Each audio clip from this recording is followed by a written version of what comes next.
Hey everyone, welcome to Plants and Politics. So I have broken this down into 3 sections because today was a long day with the trial for the impeachment of Donald Trump. So first, top line takeaways, overwhelming theme of today was Trump's defense was deflect, deflect, deflect, and whataboutism. The other thing is I absolutely adore Jamie Raskin. I love that man. If I were going into battle in court, I would absolutely want him on my side. And just an amazing person. At least he seems that way. But Donald Trump's attorney, the first one up to bat, I mean, oh my God. He sounded like this. I am reading every word and emoting outrage.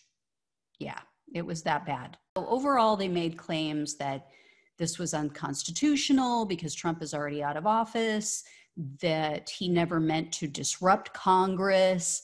He wanted to follow legal methods and processes to win the seat back.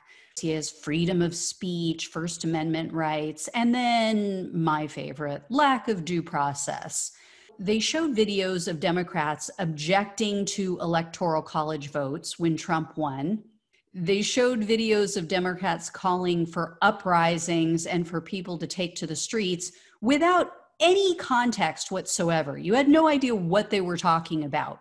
If they hadn't noticed, yeah, there have been people calling for uprisings because there have been Black people being shot and killed in this country who are unarmed and for no goddamn reason.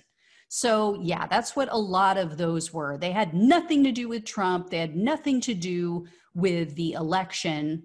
And this proves what? Where are the videos of lefty voters breaking in to the Capitol through windows, roaming the halls of the Capitol with weapons, smearing the walls with feces, which Trump supporters did, and chanting to hang someone and talking about putting a bullet in Paul Ryan's head when he was the head of the House? Please tell me, send it to me if you have that. Then they threw Trump supporters under the Trump train again, painting them all as these individual rogue actors who just took actions without any input from Trump.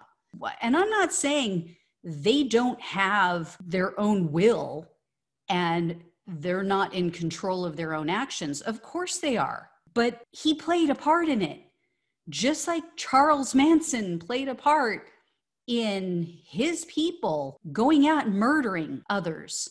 And they tried to compare Trump's words in his speech that day of, quote, if you don't fight like hell, you're not going to have a country anymore. They actually tried to compare that to Biden's slogan, battle for the soul of America. And one thing I was hoping that the House managers would ask, if Trump literally didn't mean fight when he said it over and over and over again, not just that day, but over months and months, then what did he mean? But especially that day, what did he mean? What else was he telling them to do as they stood there? And then this first attorney is shown, he tried to paint all of the evidence as unproven media reports, when in reality, the House manager showed hours and hours of video, evidence from the past 4 years of Trump's own words coming out of his own mouth, proving that he cheers on and encourages violence. And they kept playing this montage of politicians calling to fight back or fight or making references about violence. Literally, they kept playing the same video over and over again as if they just didn't have enough material. And then it was absolutely laughable because they used a string of Elizabeth Warren videos saying the word fight, as if Elizabeth Warren is this dangerous person and her supporters are dangerous, violent people. Remember when Elizabeth Warren supporters took pipes and bombs and stun guns and assault rifles and nooses and they broke into the Capitol to terrorize lawmakers? Yeah, neither do I. And then it was truly ridiculous because they played a montage of just about every Democrat known to man saying the word fight. I'm not joking. It went on forever. People who were in the room said that the senators started rolling their eyes and were like, okay, we get it. It was ridiculous. The only thing it proved was that they had no real argument. If your only argument is, well, what about what you said? You've lost. You're done. You're wrong. You should just apologize. You should just admit that you're wrong. Because if you can't defend yourself in any way other than pointing at the other person and their actions, that's not a good sign. You're wrong. So all of this, basically, I'm just thinking as I'm watching this is like the adult version of writing really big and double spacing your sentences when you try to trick your teacher when you were really lazy and you didn't want to actually do the work and you just threw something together at the last minute. And so you make your writing really big to fill in the spaces and fill up however many pages they say they need. And then, of course, right on cue, they used images and videos of people from BLM protests. Some were destroying property. Some were committing acts of violence. What they failed to admit or acknowledge is that there are numerous reports out there which show, I believe it's 93% of the BLM protests were completely peaceful.